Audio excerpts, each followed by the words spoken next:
You're listening to Sox in the Basement, a production of the Broadcast Basement Limited, where every show is 30 minutes of good and comes from a basement bar on the south side of Chicago.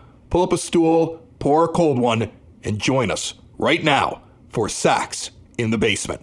Heard everywhere podcasts can be found, and always at soxinthebasement.com. You know, with all the draft hype and the Chicago Bears taking Caleb Williams and Rome, I don't know how to say his last name. Adunze, I believe. Yeah. I think that's what it is. I'm going to have to learn it. All roads led to Rome. Yeah, baby. listen. I'm a baseball podcaster. I don't learn the names of the football players. I'm lucky I'm able to pronounce 90% of the names. I called Lenin Sosa Lenin for at least a year. So, I mean, I do the best That's true. I can. We had him running Soviet Russia for a while there. Anyway, but with all the excitement over the draft, and it is exciting. I mean, look, the Bears put out a stadium plan where they're offering $2.3 billion of their own money. I know they're asking for $2.3 billion of our money, although I get the feeling that they're going to try to convince us that that's all going to be donated by corporations. I'm not getting into it. But I know they're putting up $2.3 billion of their own money. Jerry could possibly maybe give up the $200 million. Which is hysterical when you look at what the Bears are putting up. This is why nobody's taking that old man seriously and his threats or anything like that. But when you look at the excitement over the new stadium plan and you look at what the Bears have done and you look at the draft that they've had, you can only sit back and wish for something like that for the White Sox. And it got me thinking, Ed, that I would like to see Major League Baseball. I would like to see this with any sport, but it would be so cool. I was trying to think of what sport you could actually have a redraft every year. That's what I was doing. I was doing that. Oh, okay. I was like, wouldn't it be amazing if it started with me saying, wouldn't it be amazing if there was a football league where they redrafted every year? Think of how exciting draft day would be and how you would spend the whole offseason talking about, we've got to get a better quarterback and we've got to build around this player, and marquee players would be moving constantly. Like, this is the pipe dream I had, because I have you'd have a handful of keepers. It'd be like a fantasy league, right? I'm not even giving keepers. Like, you could just, Tom Brady would have played for a new team every year. Like in my crazy fantasy world. He would just run through, which also means that Tom Brady wouldn't have been as good because... No. That's the thing. So that's the thing. That's why I got off of football, because football systems and you have to learn different plays, and I don't think guys can translate going to a new team year to year. And then it hit me. Baseball's a very individualistic sport. Like, if you're a good hitter on the Angels, you'll be a good hitter on the Yankees. You'll be a good hitter on the Dodgers. I mean, you'll come to the White Sox and you'll hit 220, but then when you go to like the Marlins, you'll become a good hitter again. So with the exception of the dark cloud that overhangs us at 35th and Shields, you'll be a good hitter pretty much anywhere you go. If you're good at catching the ball, you'll be good wherever you go, unless you're Andrew Benintendi. When you come to the White Sox, you forget how to do it. But otherwise, you'll be good at catching the ball wherever you go. And the thing that I started thinking about...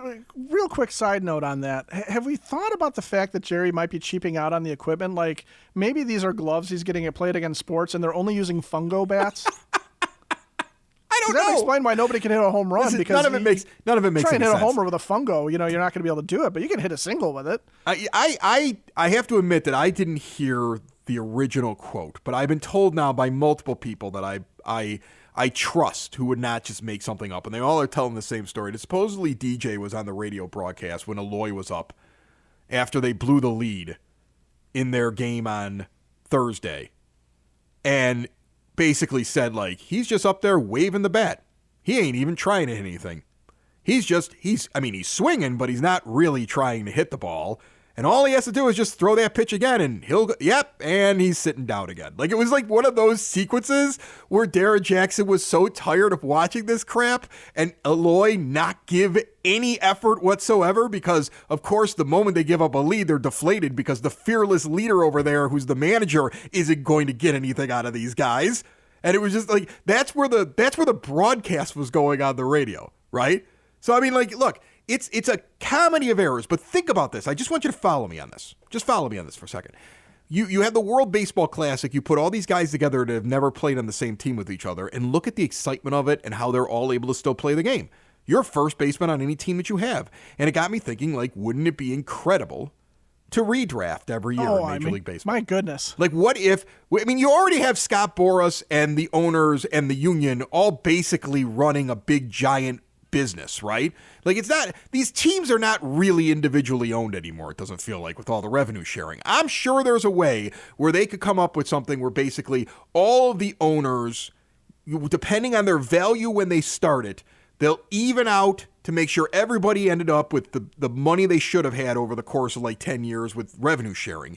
And then anybody that ever comes into the league, or if something's sold, Major League Baseball facilitates the sale, because they really do that anyway. I mean, that's why DeBartolo wasn't the owner of the White Sox in the early 80s, and we didn't go on a run like the 49ers did with him as an owner. No, Major League Baseball rejected him and gave it to Jerry, because that they pick who they want in there. So, like, Major League Baseball should just go all in on it. Major League Baseball should just be like, yeah, we run all the teams from behind the scenes, and we really pull the purse strings, and the owners are already colluding, so now we'll just come up with set deals, and depending on where you're drafted at, that's the money you make for the year, and here we go. I think it would be fun.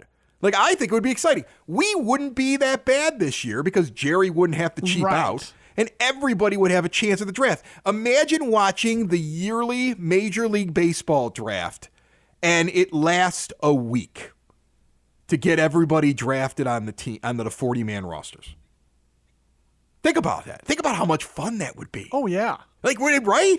Think about, we would be sitting around arguing, like, you know what the problem we had last year is? The problem is that we didn't have really good defense up the middle. This team's always focusing on pitching. We need to do that. Like, you would have arguments over how to construct a team. Right. And you know, where, you know, oh, well, you know, Hahn was always a guy that would go, you know, he'd go bat heavy first, and he would ignore defense and pitching and try and grab value in the later rounds. Right. But No, look, here's the thing. Getz's strategy is completely different. And the draft strategy in and of itself would be, you know, kind of fascinating to watch from team to team, and like how the Rays do it versus how the Yankees do it. No, what you don't understand is that I'm not saying that it would benefit the White Sox, right? No. It would just be more fun to watch baseball. The White Sox would go out and draft 7 first basemen. Of course. Right? Like, the White Sox are your drunk friend in the fantasy football draft that takes 3 kickers because he's just hammered. And he's not paying attention to what he's doing, or has 4 tight ends. And you're like, what are you going to do with all those tight ends? Whoa, no flex positions. Like, that's what the White Sox are. He drafts the guy that was a star 3 years ago that's actually retired. Yes. Yeah. Yes. That would be the White Sox. Wait, a Kenny Williams team in this system would be all of the old guys at the end of their prime when they're on the complete downturn and they're getting injured constantly. A Rick Hahn drafted team would be nothing but first basemen and pitchers that can't get through the 4th inning. Okay, I mean, the first 4 innings, they're spectacular, but then they hit 100 pitches after 4 innings, and then the bullpen gets drained. Even if you gave him this, that's how he would draft. No, yeah, Rick Hahn, inefficient throw-hard pitchers and sluggers, guys who are basically 3 true outcome guys who can't play defense to save their life. Right. You'd have a left-handed shortstop because he would just, you know, he would have run out of spots for these guys. Right, exactly. Like, it would be, I'm not saying they would do a good job. Like, Chris Getz would be like, well, I want grindy players that never drop the ball and they play the game right, and then all of them would be terrible defensively and they wouldn't be able to hit, right? Like, if he got an opportunity to do this, I don't know if he would know what he was doing. He'd pick an awful lot of guys that were similar to him. And unfortunately, that doesn't win championships because he was a bad baseball player and his team is filled with bad baseball players. And then even if they did a redraft, if Pedro was your manager, they would still lose most of their games. Right. Now, the good news there is that you would probably be in a position where there might be some of the security blankets that we've watched the White Sox have over the years might be taken away by other teams before they get a chance to redraft them. But the downside is that the first round pick of Yohan Moncada every year that Rick Hahn was the GM would have just cost them. Right, because that's how the White Sox would work. In a complete redraft league, they would draft the guy who was terrible the year before because they would want you. Those of you on social media, the podcasters, the bloggers who said they were stupid to have them, they would go redraft that guy to try to prove us wrong.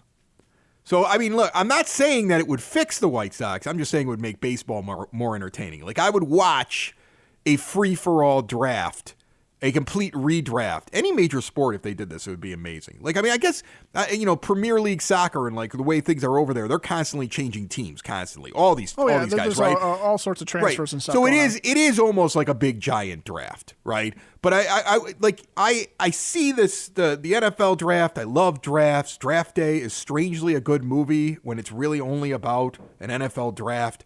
Like, I just think that people really get into the idea and the possibility. And wow, would that be kind of fun? I don't think the Sox would be good at it, but I think that would be fun. Did you see the stat to just prove my point about the fact that Pedro would still lose even if he had a new team every year? And it is incredible to me. It was from the first game against the Twins. By the way, they lost all of them in that series. 0 for the road trip. That's very White Soxian. And also at this point, record-setting and how many times they've been shut out this year. Right. Aaron Gleeman covers the Twins for The Athletic. Here was his tweet. The Minnesota Twins struggle so much versus off-speed pitches that teams stopped throwing them fastball. Did you know that? Oh, yeah. Major League Baseball teams have stopped throwing fastballs to the Minnesota Twins, but not the White Sox, who in the first two games threw 69% of their pitches were fastball and 66% of their pitches were fastballs in game two. The Twins saw higher fastball rates just one game more all year long. Only in one other game has a team made the mistake of throwing them fastballs, and then everybody learned except for the White Sox. And I can't figure out if I blame the White Sox for not having the staff that just looks these things up, or if I want to blame Pedro because he's the manager, or if I want to blame Ethan Katz, who I guarantee is only in there because Jerry said, well, we have a pitching coach, and the pitching coach has an X amount of years on his contract, and we don't fire people and pay them to sit at home. Because I can't figure out what Ethan Katz does, except he was really good with Lucas Giolito, and he supposedly made him throw with a heavy bag, and he fixed something in his arm slot, and it got him a major league job as a pitching coach. And then supposedly he was helping Dylan Cease, but since Cease left, have you seen how much better he is? Yes. So when I look at that, I can't figure out if it's Pedro or it's the organization or if it's Ethan Katz. But somebody sucks at their job. This is yet another fireable offense that will not go fireable because the miser up there ain't going to pay somebody. He ain't going to pay two people for the same job. Well, look, if Jerry won't show Pedro the door, then maybe you can be shown some doors at Window and Door Superstore of Oak Forest. You can check out exterior windows, doors, patio doors, storm doors. You're not looking at pictures in a book. You're seeing in person, in their showroom, full examples, glass designs on display. It's not high-pressure sales. It's not someone coming to your house and saying, I'm going to walk away with this deal, and you're never going to see it again. Nope. Owners are in showroom. They're on site with your house. All the Window and Door Superstore installers are part of the staff. They don't farm out the work. 40 years and in Oak Forest since 1985, all major brands custom made with no stock items to make sure you get a perfect fit every single time. 1/2 block east of 159th and Ridgeland at 6280 159th Street, or check them out at windowdooroakforest.com.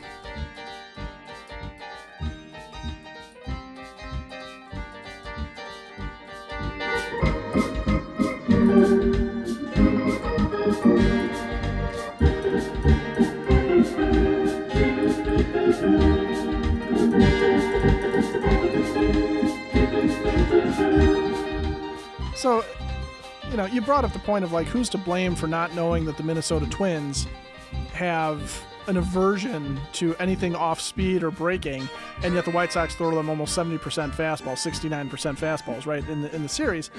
And the answer to that question is, I think it falls to the manager more than anybody else, because Chris Getz as the GM can put in a certain amount of things in place. He can put in coaching staff, but isn't it's got to be the manager's responsibility and the pitching coach's responsibility underneath him to prepare the pitchers and prepare a game plan for these guys, right? Right, because we talked about that. We talked about that Marsh home run, right? And how it was thrown. It was the exact pitch you don't throw to him: a changeup into the hottest zone that he has. The only hot zone that guy has. The only place you don't pitch him, and you threw a slow pitch in there for him. Yeah, and I know sometimes it comes down to execution, and you could sit there and argue, okay, in that scenario, was that changeup supposed to be low and away from him? and it got held on to a little bit too long, which brought it inside. But at the same time, it's like, well, wait a minute here. Why aren't you going high on the guy? Why aren't you going high and hard on the guy if that's what he can't handle? Where's the scouting report on this? And I think that's got to be some of the problem, too, with why nobody on this team can hit, because there's got to be something there, okay? And I've been trying to wrap my head around this because this is historically bad, but when you look at it, it's like, okay, but there's no way an entire team, a whole damn team plays this poorly, all right? And, Eric Fetty had a good start against the Twins. And when you think about that stat and what Fetty throws these days, right? The split change, the sweeper, a sinker. He's a ground ball guy. Everything kind of moves. He doesn't really have a four-seam fastball. That's not really his arsenal anymore. It makes sense that he went out and had one of his better starts. Now, Eric Fetty also has had a couple of good starts because I finally dropped him off my fantasy baseball team in keeping with my I ruin White Sox players until I get rid of them. So that is true. Yeah, that is very true. But here's the thing. This team the pitchers are constantly giving up clutch hits and giving up in moments where they should be able to get an out. They don't seem to understand how to pitch to the guy that's at the plate, whoever it is. It doesn't have to be Brandon March. It could be anybody. They don't seem to understand at the plate how they're going to be handled by the other pitchers. And we're not talking about a bunch of young guys that haven't been figured out yet, okay?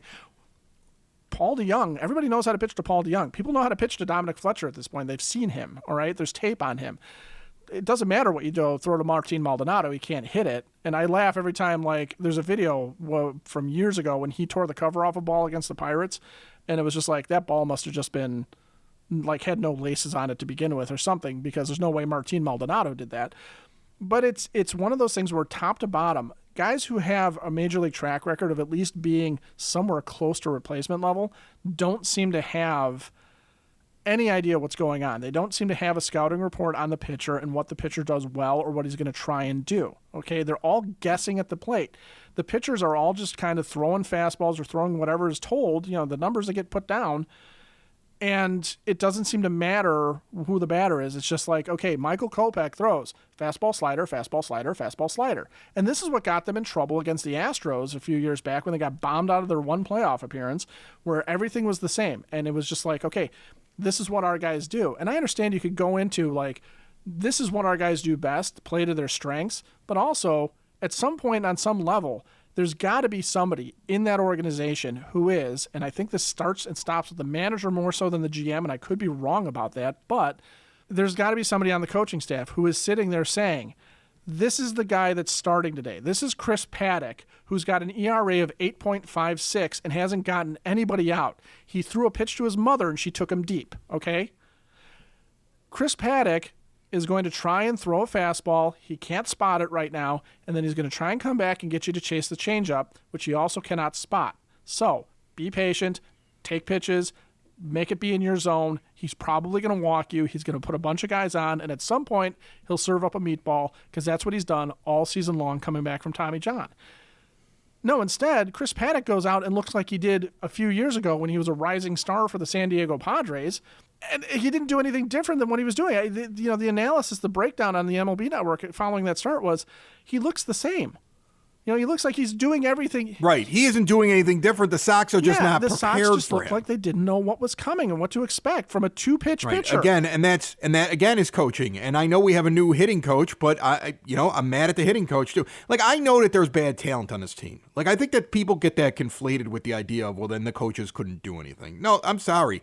There's still Major League Baseball players. There's veterans on this team. Chris Getz did go out and bring in guys that were at least positive wins above replacement at every position on average, essentially.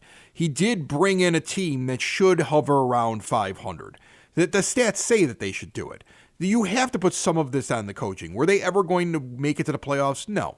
Were they going to have a winning record? No, they're probably going to be 10 games under. But this is historically bad, and you have to start blaming the staff that has been assembled. A lot of that comes from the fact that the White Sox do things just terribly, just the way that they run things. Most times a manager comes in and says, well, okay, this is my staff I want to put together. And then the manager has some sort of say over the entire staff, and then the staff looks at the manager as he's like the boss because he picked them. And if he gets tired of something not working, that guy, they get rid of him and they go bring in another guy. But the White Sox, what they do is they say, well, we signed a pitching coach, and the pitching coach is signed for X amount of years, so it doesn't matter who the manager is. That's a completely different position in our company. And that's what they do. So you get this hodgepodge. I don't even know whether or not any manager on the White Sox has ever had the power to walk in and talk to one of his coaches and say, you're screwing this up, do better. And Pedro ain't going to do it because he couldn't lead a 6-year-old's choir. He's not a leader of men. I think that's very obvious to anybody, especially if you have ever, I don't care if you've been middle management, I don't care if you managed the McDonald's. If you've done anything where you've had to be in charge of something in your life, you listen to him and you go, that guy couldn't lead anybody. That guy, they would break the fries machine. And he wouldn't even know what to do. The McDonald's would shut down if it didn't burn to the ground. He can't run anything, that guy. Okay? But that's the thing. The White Sox really don't set up their managers for success either. Okay? So there's a lot of factors. I think that's one of the biggest problems. One of the biggest problems is there's a million reasons why this went wrong. So everybody just keeps saying, well, it's not really this reason, it's this other reason. It's all of them. And until you start making a difference by getting rid of people and having that accountability, I heard about that all off season, how we're going to have accountability. We're gonna make our fans trust us again. And Didn't you say that, Getsy, to AJ Przinsky? And then after he called you out on it, he called you out on it, and now he's not an ambassador for the team. Like, we all see what's going on here. There is no accountability. And that's my problem. And the only thing I don't know is whether or not it's Getz's fault that there's no accountability, or if he was brought in and is an inside hire and the old man basically said, yeah, you're in charge, but run it all by me. And that may be one of the biggest issues. While the coaching staff rarely makes the right decision, when you make the right decision, it feels really, really good. Like picking the perfect accent rug or choosing a good night's sleep over an all-night crime show binge. It feels really good to make the right insurance decision, too. That's why State Farm agent John Harrell is right here in Homewood to help you select the right protection at the right price. John will make sure you understand your State Farm coverages so you know what to expect if the unexpected happens. With State Farm agent John Harrell, it's easy to make the right choice. Just call him. And when you want the real deal, like a good neighbor, State Farm is there. Joining me on the phone line right now, the Sox Nerd, Dave Marin, who, just like us here on Sox in the Basement, must work diligently to find something entertaining about the White Sox, and he has to put it up in a stadium that has tumbleweeds, I believe, blowing through most of the sections. The Sox Nerd is brought to you by the Village of Lamont. Want to experience a downtown with real history, great eats and drinks, and green spaces filled with adventure?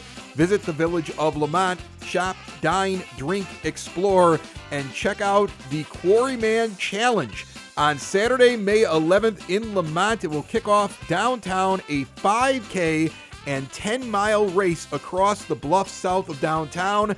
This thing features 1,000 feet in elevation change. It is an absolute beast. Get more information. Sign up, quarrymanchallenge.com. Nerd, what do you got for me? Chris, let's talk White Sox birthdays. And let's face it, sometimes you need to be distracted from what's transpiring on the field. And I'm good at that. Gavin Sheets celebrated a birthday on Tuesday, which got me to thinking, which Sox players have performed well on their birthdays? For starters, Sheets was 1 for 2 with a run, a double, and a walk on Tuesday. That's not bad, but not nearly as good as Mike Caruso. Yes, Mike Caruso, who is the only White Sox player with a 4-hit game on his birthday. On May 27th, 1998, Caruso celebrated his 21st birthday with the first of his 4-hit games that season in a 12-9 home win over the Yankees. Caruso shares a birthday with the great Frank Thomas, who is one of baseball's great birthday hitters. The Big Hurt slashed .462, .571, and .769 with 2 homers and 9 RBIs in 11 birthday games. Frank is the Sox leader in every birthday department except triples, steals, and homers. Sherm Lawler is the Sox all-time leader with 3 birthday homers. The last Sox player to homer on his birthday was Danny Mendick on September 28, 2019. As for pitching, the Sox have 3 complete game birthday shutouts, but none since 1934. The last Sox birthday complete game was by Frankie Berrios on June 10, 1976, when he beat the Brewers in Milwaukee. Garrett Crochet may get a shot at both of those milestones as his birthday is June 21st and the Sox are in Detroit that day. By the way, the last Sox pitcher to start on his birthday was Miguel Gonzalez on May 27, 2016.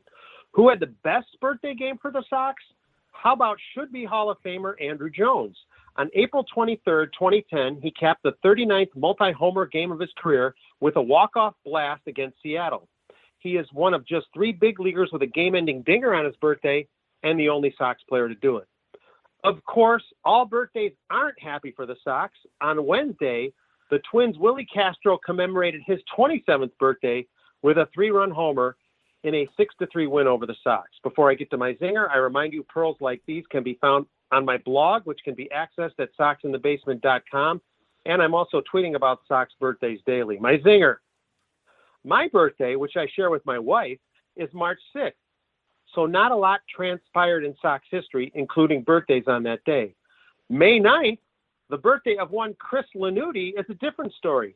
Chris, you share a birthday with Floyd Robinson, who is the only player in Sox history with 6 singles in a game. And on your 7th birthday, when you were probably at your party at Chuck E. Cheese, Harold Baines ended the longest game in history with a homer in the 25th inning. That's it, Chris. Probably more than you wanted to know about Mike Caruso, Frankie Barrios, Miguel Gonzalez, and your birthday. I distinctly remember on my birthday the Harold Baines thing. I do. Hey, hey man, I'll dig it up. I'll find you anything. Next week we might be talking. Who knows? So we'll see. Yeah, well, thank you for that because we need it. That's the Sox Nerd. Thanks so much, my friend. Interesting stat for you here, Ed. Bob Nightingale put this out. A lot of people have kind of put this out, but he was very succinct in this. This is after the White Sox dropped to 3-22, after the last loss to the Twins to finish off that road trip. And he broke it down. 4 games in a row they lost, then they won. 5 games in a row they lost, then they won. 6 games in a row they lost, and then they won. And now 7 games in a row they lost. Now, we're recording before the next game. I believe that as you're listening to this, they won last night. Because the pattern says they win, and then they're going to lose 8 games in a row. What do you think about that? I think that's depressing, but impressive at the same time. Like, you can't plan for something like that. Like, when they came up with the Matrix, they weren't even devious enough to come up with this. Because I feel like I'm in a simulation, because that's weird, man. And the only thing I can figure there is we've got Pedro figured all wrong. He's a mad genius. He's just trolling everybody. What he's doing, it's like he's doing Morse code. Like he's trying to actually show us that it's all part of the plan. Like there's some kind of secret thing going on here, and if we could just crack the code that's being laid out in front of us, we would actually understand what was really happening. Yeah, he's going to come out in the middle of the 10-game losing streak and go, you know what happens when we get to 10? And then they're going to rattle off like 50 games in a row or something like that. No, that's not going to happen. But it's that. What a weird. I love baseball for being weird, but that's one of those things where it's like, this team has just reached a level of absurdity that even their losing patterns are ridiculous and unrepeatable. Like, at least we've got that now. Okay, so if that keeps up, I mean, I don't know how far that could go. I can't do that math to figure out over the entire season how that would play out, but that would be something. I mean, I guess they could start over. Lose 1, win 1, and then lose 2, win 1. I also want to give a pro tip. Oh, yeah. And you probably saw this. Pro tip if you're ever going to see the White Sox play the Twins in Minnesota. We have a friend of ours yes, who was on Q101 for years, Eric Christensen. Eric at Q101. And he's not there anymore, but he's a good friend. Me and Ed have known him for at least a quarter of a century each. And he went to go see continuous quarter the of a game. century, the same quarter century, by the way. Yeah. Same quarter century, right. He went to the game, the last game of that series, and ended up in a suite. And the reason is, and this is a pro tip for you, there is a Section E right next to the entrance to Suite E in Target Field. So if you can buy tickets for Section E, he accidentally walked up, showed his ticket to an usher. They just saw E. He walked right into a suite, sat with a bunch of strangers, ate free food, drank beer for the entire game. Which is just amazing. There's your hack right but there. Also, if you're ever going to Minnesota. I mean, that it's in keeping with the name Target Field. I mean, that's why, you're walking down and you're looking for shoes and you end up buying, frames instead, right? Suddenly you're buying a mirror for the wall that you didn't know you needed. So he sent us pictures. He's like, I'm sitting in a suite. Yeah. The people who were in the suite, it took him about halfway through the game until they realized he wasn't supposed to be there. And then he told them, the usher let me in because I told him I was in E, and they all laughed about it and let him stay. So I'm just saying, Suite E, just buy a Section E ticket and take your chances. If you're at the, what else are you going to do? You don't really care about the game. This is why I'm going to be going to ball games very differently this year. I've mentioned this. I'm going to go to Cork. I'm going to eat my food beforehand. Right. I'm going to hang out. I'm going to have a couple of craft beers. That's where I'm at over on 33rd and Princeton. And then I'm going to travel inside probably a couple innings into the game. They'll already be down or they'll be winning. But we all know how that's going to end. And then I'm going to kind of just pick a seat wherever I want to go. I'm going to buy the cheapest seats up in the corner and move. I'm going to hang out on the concourse. I'm going to treat White Sox games like it's Wrigley. I decided it's the only way that I can enjoy the game. If I bring a kid, we're going to sit there and I'm going to teach him how to heckle. Because you know what? They can hear me. Because the place is empty. If you ever wanted to teach your kid how to heckle, this is the time, right? Get in there, work on some heckles. The third baseman is going to hear your heckle when you're sitting out in the 108. That's all I'm saying. You're out by the right field pole, and you yell something to the third baseman. He can hear you these days. Lean into it, White Sox fans. That's all I'm saying. Just lean right into what the experience is. Take advantage of the whole thing. Throw your feet over the chair in front of you and lounge like it's the old ballpark in the late 80s. That's what I'm telling you to do. So you're saying, from a certain point of view, it's better at the ballpark. Right! It's better at the ballpark, Ed. Sox in the basement. Sox in the basement. Sox in the basement. Sox in the Basement. Heard everywhere podcasts can be found and always on soxinthebasement.com.